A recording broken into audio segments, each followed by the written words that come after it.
So I wanted to do this BobbyCast about being blackballed and celebrities that have been either kicked out of places or blackballed from things, because I do think that's what's happened to me. Now, I don't have official paperwork. I don't have a signed letter.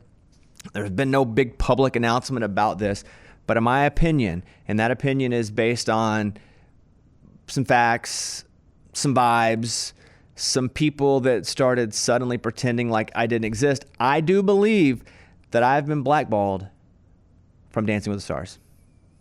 This trophy right here. I'm the former champ.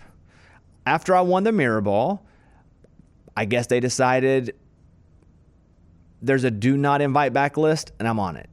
So I don't think it really even bothered me because I didn't notice it. Therefore, I never acknowledged it until somebody that works within the organization was like, hey, yeah, you don't get invited back, and I don't really know why. So I don't get invited back to the finales. I don't get invited to even stand in the crowd awkwardly and clap in sequins like some of the people do. And some of my friends that have been on the show do get invited back. They haven't even won the show. I have been back 2 times, and that was because I had a friend on the show. And that's because I called them and said, hey, I'm coming back. And so, look, I get it. Just on this show specifically, and I do have the Mirror Ball, if you're watching this on YouTube, right here beside me, just so you know, I'm not lying. I was the greatest dance champion ever. But I was not a great dancer. I was a great vote getter, and maybe that messed up their whole system. In fact, it did, because they changed the rules the season right after I left to make sure that good people wouldn't get kicked off the show. But I do feel, that I loved my time on the show. It was awesome. I do feel like I was the least difficult person to work with on the show. I think generally I'm a very easy person to work with. I mean, heck, on that show, I was gone half the time.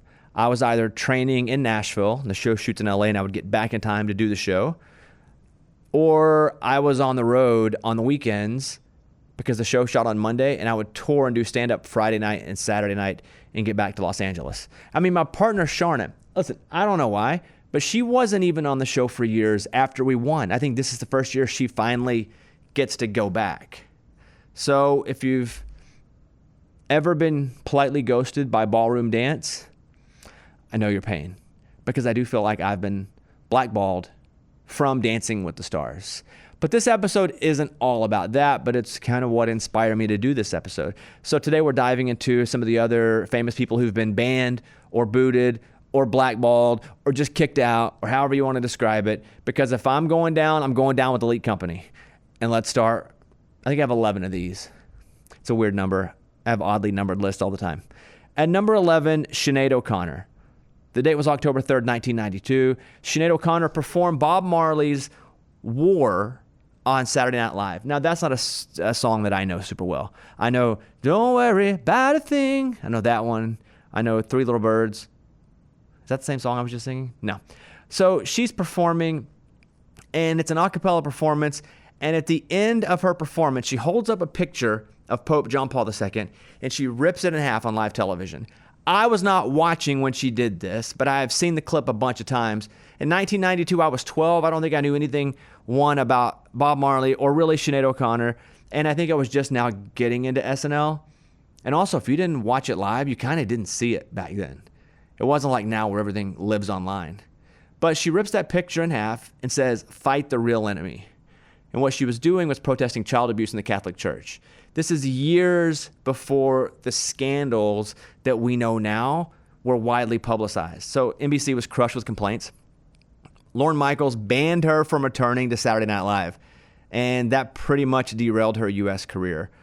Now, she was seen as being ahead of her time because years later, you know what happens? All that crap comes out about all those priests that were touching kids. Yeah, that's exactly what happened, exactly what she was talking about. She rips the picture and says, no, let's not let this happen. But she was kicked off, and she ultimately lost her career because of it. I think you would know her from one song, "Nothing Compares to You." There's actually a Prince song that she sang and made a massive hit, but that was it. She was kicked off SNL and basically didn't have a chance to be a pop star in America. Next up, and we can do SNL again, is Martin Lawrence. 1994, he was hosting SNL. He goes off script in his monologue, and it's very graphic. And it was an extended rant about women's hygiene, specifically vaginal odor. And in the 90s, I mean, even today on SNL, you'd be like, what's even happening there? In the 90s, even weirder because nobody did that. NBC obviously freaked out. They cut the monologue from their reruns and they put him on an unofficial blacklist. And he didn't return to the show for over 20 years. The incident became legendary because, again, here's SNL again telling somebody else you can't come on. But it also felt like Martin Lawrence was testing how far he could go. And yeah, he found the line. I've done that a few times where you're like, I wonder. And then you find the line real quick. Another time that I was kicked out of somewhere this is probably early 2000s. I went to Texas State University to speak to a class about radio and television broadcasting. And I went specifically into the radio class, and there's probably about 30 kids there. And they were all asking questions. And I remember saying to them, hey, look, if you're in college just to study radio, you're wasting your time. Like, either get started working for real. Like, if this is what you want to do, get started working for real because you don't need college. But if you're in college, that's great. I didn't know anybody. None of my family went to college. I wanted to be the first person to graduate college. And if you're in college for that reason, that's awesome. But find a different thing to get your degree in. So I go and I give this speech, and I felt like I was pretty real with them. I was like, if you're studying radio, don't study radio. Get that in the real world. But if you want to stay in college, learn something else that can be something you can fall back on. About a week later, I got a letter in the mail, the actual physical mail sent to the radio station saying I was never invited back to speak at Texas State University. Pretty much Martin Lawrence and the vaginal odor. That's very similar things there. Elvis Presley was censored on the Ed Sullivan Show. Elvis performed in 1956. You've probably seen the clips. CBS refused to show him from the waist down because his hips was basically sex on black and white television. Vulgar. That's what they said, like the TV Guide. Remember when that was a thing? But Ed Sullivan had said he was not going to book Elvis at all, but he did want the ratings. And so Elvis comes on, dances. They don't show below his hips. He comes on again. They're like, dude, you got to chill out a little bit. He doesn't chill out. They're like, we're never going to invite him back. But the ratings, like I said, have been going up and up. So they had him back, and they showed full body. And the thing about censoring somebody is once people find out somebody's being censored, they really want to see what's being kept from them. So once they showed Elvis in full body, like part of his appeal was we're not supposed to see this. And he kept doing it. And that's kind of what we know Elvis for. If you were doing an impression, it involves a lot of hip gyration. Well, and lip like this. This is not a good example of me doing the lip, but that looks like I'm having a seizure. The visual, amazing. Madonna was banned from the Vatican. In 1989, Madonna released Like a Prayer, which showed her kissing a saint, dancing in front of burning crosses, and basically challenging a lot of Catholic imagery. The Vatican condemned it immediately, which, again, once they did that, it just made it bigger. I think that's something you're also going to see is that once people publicly say, yep, that's true, we no longer allow you or we no longer want you to do A, B, C, or D, then whatever they're not wanted to do actually becomes bigger and more meaningful. Her 1990 Blonde Ambition tour, she had that, and Pope John Paul II called for a boycott of her concerts in Italy, accusing her of satanic behavior. And you know what Madonna did? She just did more because she knew all the press it was bringing to her shows. And so that kind of made her into the massive pop star that she was. Yep, you got to have talent. Yep, the timing's got to be right. But also, if the right people push against you and you push back, you're even bigger because of it. And so you saw that happen to Madonna. And she's one of the biggest pop stars in the history of, American pop music. We can talk about Pete Rose, who forever was banned from the Baseball Hall of Fame. Now, this is a bit different because he now is not banned from the Hall of Fame. He's not in yet, but once he died, he's now allowed to be in. So he's baseball's all-time hits leader, 4,256 hits. He was banned for life in 1989 because there was an investigation into him betting on games while being a manager of a team. That team was Cincinnati Reds. And he said he never bet against his team because that'd be cheating, right? Because if you bet against your team, you can actually make decisions to make your team lose. Therefore, you would make more money. But because you're a manager, and you're betting, and you obviously have insider information, even if you're betting on your team to win or you're betting on other teams, once he admitted to the gambling, they were like, you're out, you're done. So he has admitted he's signed a bunch of balls. I'm sorry, I bet on baseball. He lobbied for reinstatement. Very divisive figure while he was alive. And forever, the Hall of Fame refused to consider him.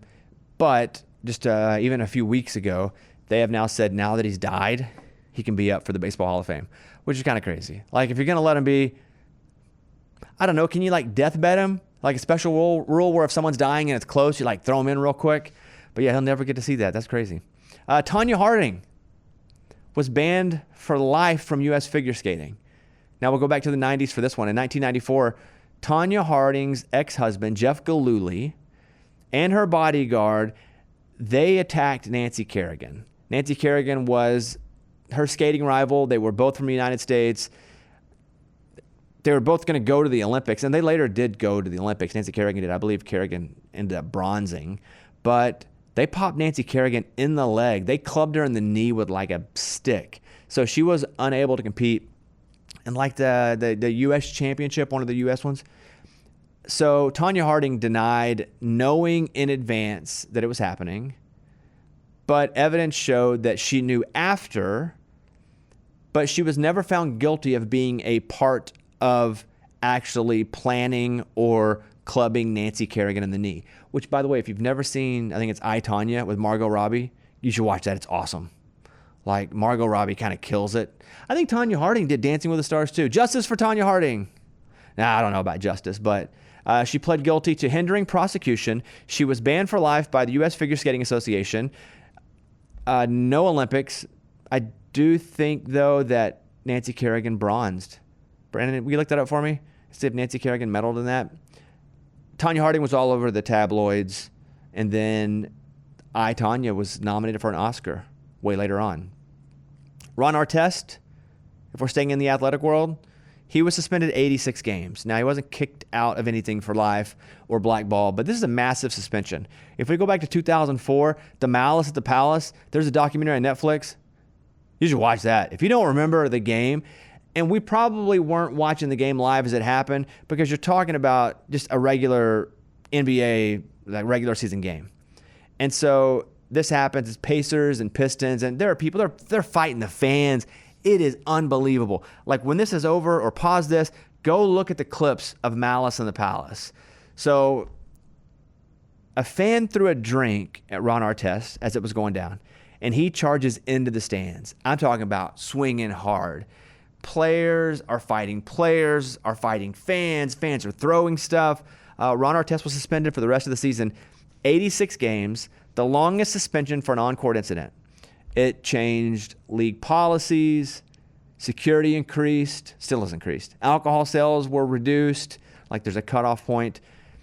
And that was to a time when NBA image control became a priority. Dude, it's crazy to look back at. And now they've also done documentaries with the players talking about that night. And they all get along now pretty much. Brandon, what do you see? She won silver 7 weeks after the attack. Nancy Kerrigan won silver 7 weeks. Hey, better than bronze by 1. And there's your fact of the night. The silver is better than bronze by 1. The Rolling Stones were banned from complete cities.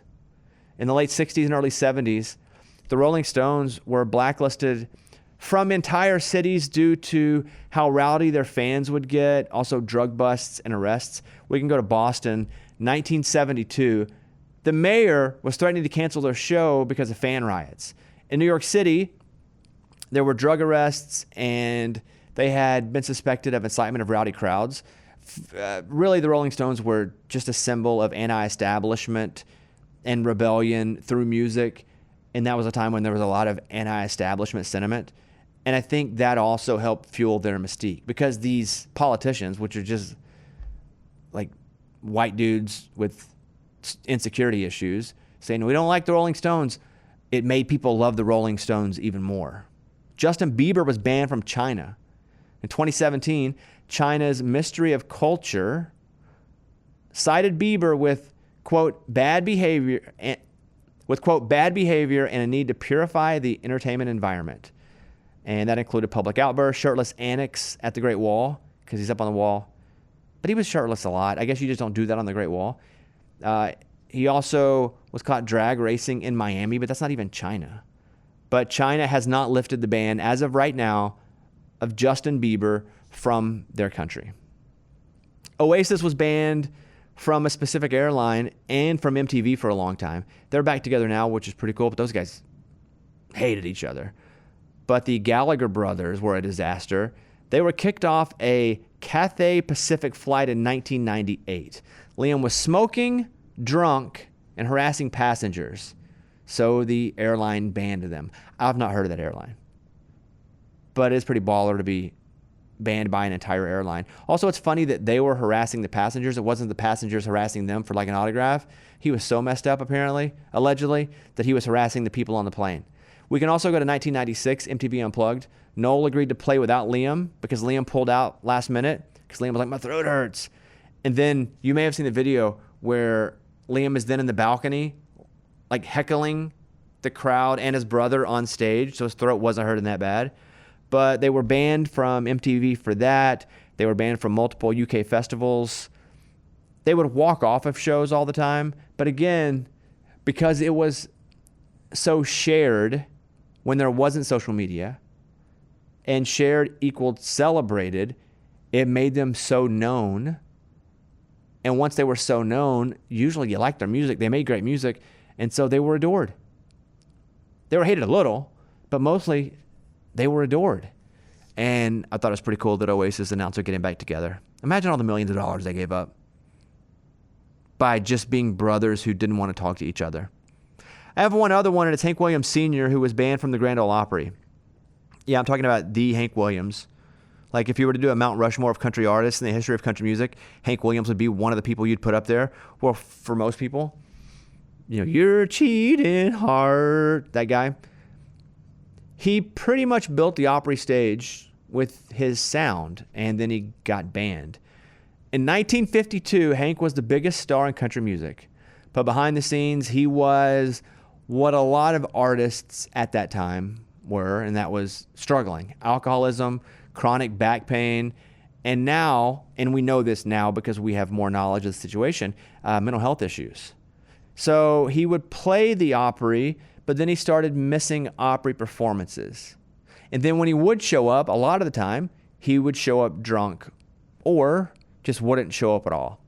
The Opry, known back then for being very strict and for being squeaky clean, had a 3 strikes and you're out energy, so they fired him and straight up banned him and told him, don't come back until you get sober, and he never made it back. He died a year later at the age of 29 in the backseat of a Cadillac. He never stepped foot on the Opry stage again. Now, decades later, there were petitions and campaigns to reinstate him after his death. But the Opry never officially lifted the ban because to be a member of the Opry, you've got to be alive. So you can't really put someone dead in the Opry based on the current Opry rules. So he died banned from the Grand Ole Opry. So that whole situation became a symbol of how strict the rules were back then and how those same rules cost country music really one of the country music's brightest lights, which was Hank Sr., one of the people that made country music super famous. So what I'm saying by all that is I'm basically like all those people. I'm just like Hank Sr., Ron Artest, Sinead O'Connor, Oasis, and Justin Bieber. That's right. And I know I've not been banned officially from Dancing with the Stars, but when you go from winning a national TV show to, not even getting a like when you post a funny comment on the Dancing with the Stars Instagram page, you know what's up. And you know what? I'm fine with it. I never even would have thought about it until someone called to tell me. I didn't even realize I was banned until someone called to say, hey, you're banned. I don't need the glitter under my eyes. I don't need the tutu that I wore. I just need this trophy right here. And you know what? I have it. It's the People's Trophy right there. But if they ever want to do a redemption season for people who were quietly banned, I'm ready to cha-cha. I'm ready to get back in it. No, I was pretty terrible. But that's the homework I put into me getting what I think is banned from Dancing with the Stars. See, that's what I'm motivated by. when people tell me that you can't do that anymore. And I appreciate all the feedback from the last episode that I did by myself here. And I have 5 other questions that you guys have sent me since then. You can always DM me questions. I think this is a fun way to kind of, put a button on these episodes. Number 1, Dear Bobby, what do people assume about your success that isn't true? And I won't just assign this to whatever success that I've had, but I will assign this to the athletic success in the business world. And I think, I'll talk to Eddie or some of my other friends about this, and they'll go, well, that quarterback won a Super Bowl. He's probably good. Like, he's probably checking out now. And I think my statement back to them is, whatever's ingrained in you, because in order to be wildly successful at something, first of all, there is a ton of sacrifice in other parts of your life. Secondly, whatever screw is loose has got to be the right screw, but that screw doesn't screw itself back in after you've, quote, made it. There really isn't a finish line for somebody who's already mentally unstable, and that's what wildly successful people are for the most part. Like, there's something missing in the lives of those people that they feel they have to make up for through whatever they're trying to have success in. And for me, it's been whatever, radio, podcast, spoken word, whatever, books, whatever that case is. And I think the most misunderstood thing is that you just get to a point, and then once you reach that point, you're like, I'm all good now. I think I'm going to coast.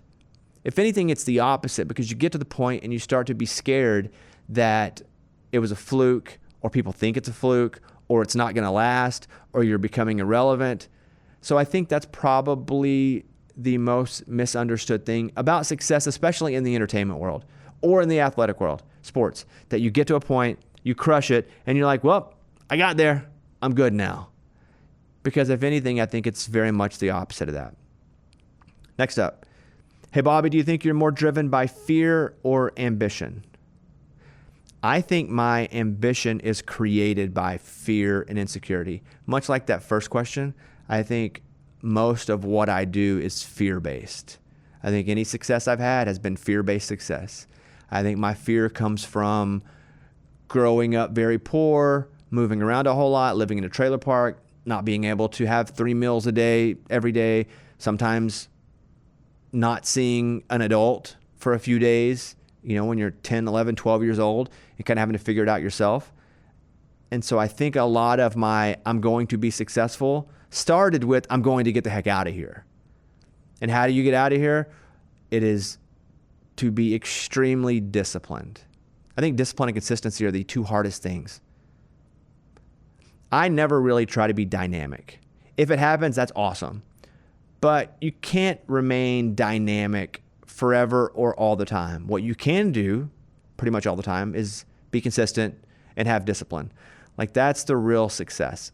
I don't need somebody that's like amazing some and then pretty crappy other times and kind of mid others. Like, even for people that I work with, like, if they're not consistent, they're not going to be a part of the team.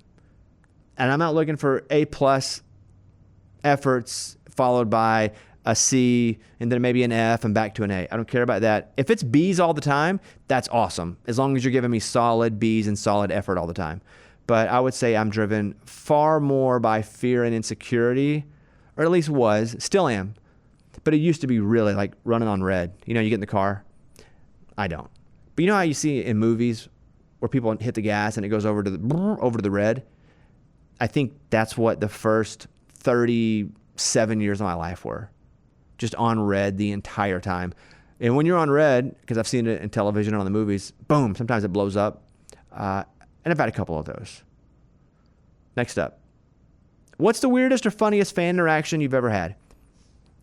Well, when it comes to people saying, what's up, I love it, because that means you appreciate or you consume something that I do. But I think the weirdest is probably in the bathroom. There have been multiple times where a dude has come up while I'm at the urinal. And it's kind of weird in the bathroom anyway, because that's such a odd, personal, vulnerable place. But especially when your junk is out. And I also realize no one's coming up to me because they see my junk and they want to see my junk. But mostly it's like, oh, dude, Bobby, what's up? And I literally got it in my hand. So that's weird. Once I was at a urinal, and there's a urinal right next to a stall. in the stall, obviously there's a wall and there's a commode, because that's why there's the stall. But the dude stands on the commode, looks over and goes, "Bobby Bones, I knew that was you." And as he looks over, I mean, you're looking right down on my ding-a-ling. So that's probably the weirdest. I think if I were to list 1, 2, and 3, all 3 would be in a public bathroom somewhere. But I appreciate the love, and I know that it's never on purpose. 2 more questions. Hey, Bobby, do you think reality TV helps or hurts someone's career? It's funny because they did not know we were doing this episode on how I've been blackballed, allegedly. I think it used to be double-edged, and I think it used to be held against people, especially in the world that we live in country music and in Nashville, because they would come off The Voice or American Idol, and people would look at them as just a reality contestant who's now trying to make it. But now nothing matters. And I say that in a great way. Like, nothing matters, but everything matters. But nothing matters so much that it alone is going to make or break someone's career. So when people say, "Hey, should I go on a show?" For me, it's yeah, because you're just exposing yourself to more people. And I think now, in the 4 years that I was on American Idol, they don't force you into contracts anymore. If you get to a certain point, you don't have to sign this major deal with them.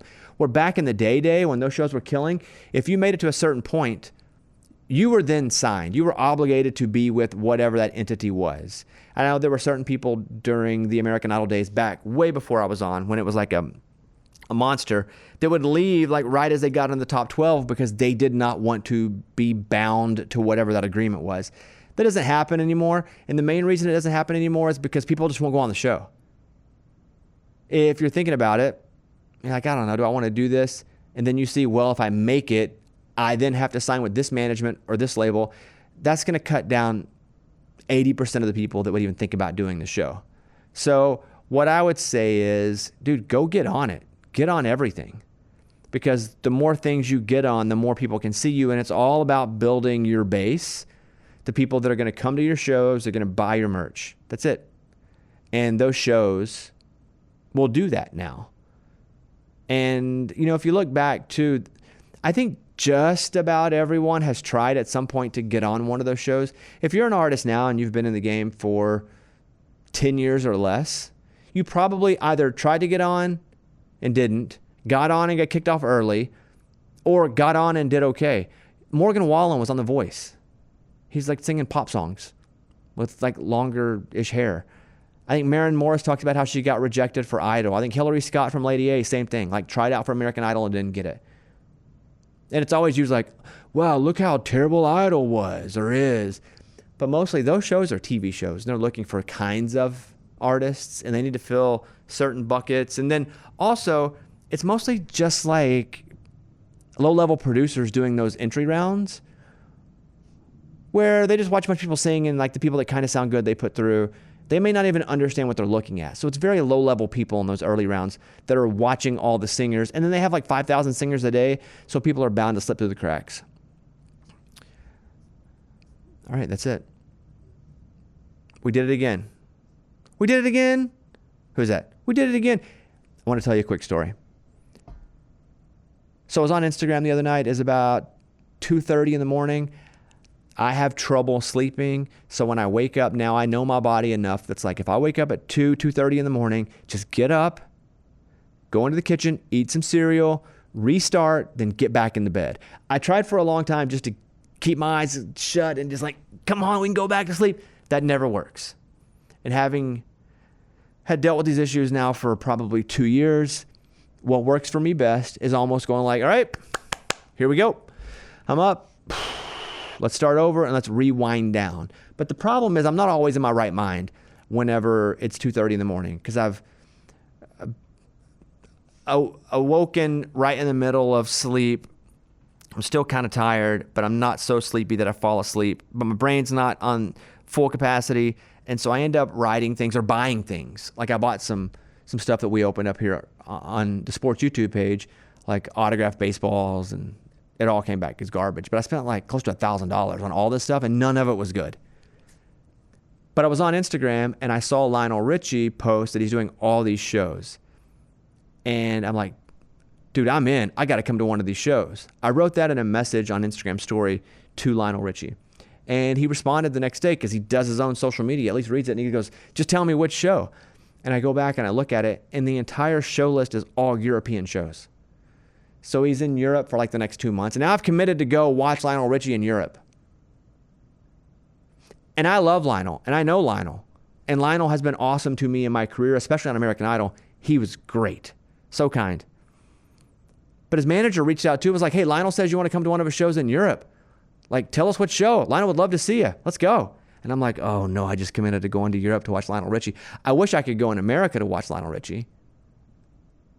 Then he sent me a message last night. He goes, how about Copenhagen? And I'm like, I don't dip. But that's not what he meant. He wanted me to come to Copenhagen. I knew what he meant. I was just kind of kidding. So now I've got to decide if I'm going to go to Europe to watch Lionel Richie do a concert, which I would love to do. I tried to go watch him once in Hawaii because American Idol would send us out every year to Hawaii. We would work from the Disney resort, and it was one of the stages before the top 12. So it went from like 40 to 12. So every year, and that is a long trip. From Nashville, it is a long trip. For 2 of those trips, I think I flew Delta. Later on, Luke, Brian, and I would fly private, and we would go out together, and that was pretty baller. I'm not going to lie to you. But for the first couple of years, I'd fly Delta. And I remember Lionel saying, hey, I'm going to do a show before we start shooting Idol in Hawaii. You should come out. So I left a day early. I'm going out. I get on the flight. And because Idol was paying for it, it was first class. And I'm sitting in the first class seat, and I start to feel terrible. And I tell the flight attendant, hey, I'm not feeling very good. Do you have any like Advil? My head was killing me.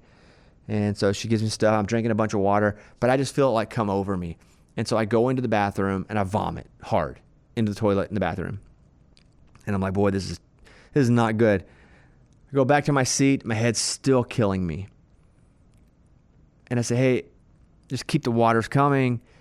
I need a blanket. I'm like freezing at the same time. Back to the bathroom. I'm vomiting again. At this point, I realize I'm going to be in the bathroom for a long time because I'm just not feeling good and I'm vomiting every 2 or 3 minutes. But I'm also in like a airplane bathroom. So as I'm vomiting and as I'm sitting there, because when you vomit too, you're also like, you're out of breath, you're feeling disgusting. I'm also scrubbing the bathroom with wet paper towels because if I'm going to be trapped in there, I don't want to be laying in everybody's pee. And so I was probably in that bathroom for like 50 minutes. And I remember as I was sitting on the floor, opening that bathroom door. And imagine you're a flight attendant and you see some guy's head down at the bottom of the bathroom door. And I put my head on, I'm like, hey, I'm gonna be here for a while. I'm pretty sick.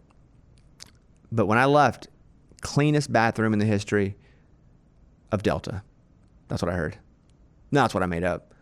But I did not get to go to the Lionel show because as soon as I landed, I went to bed. And I was sick for that day and then got to go shoot. So maybe I should go to Europe. But man, that is a long flight. I do love Lionel. All right, that is it. Thank you guys. Appreciate you. Please subscribe to the YouTube channel. It's Bobby Bones channel if you want to watch these videos because we put them up. You can see my mirror ball with me right here. Also, if you want to subscribe to the sports stuff, it's Bobby Bones Sports. That's over on YouTube as well. Thank you guys for being here, and we will see you guys next time. I will say next week, but next time. All right, bye, everybody.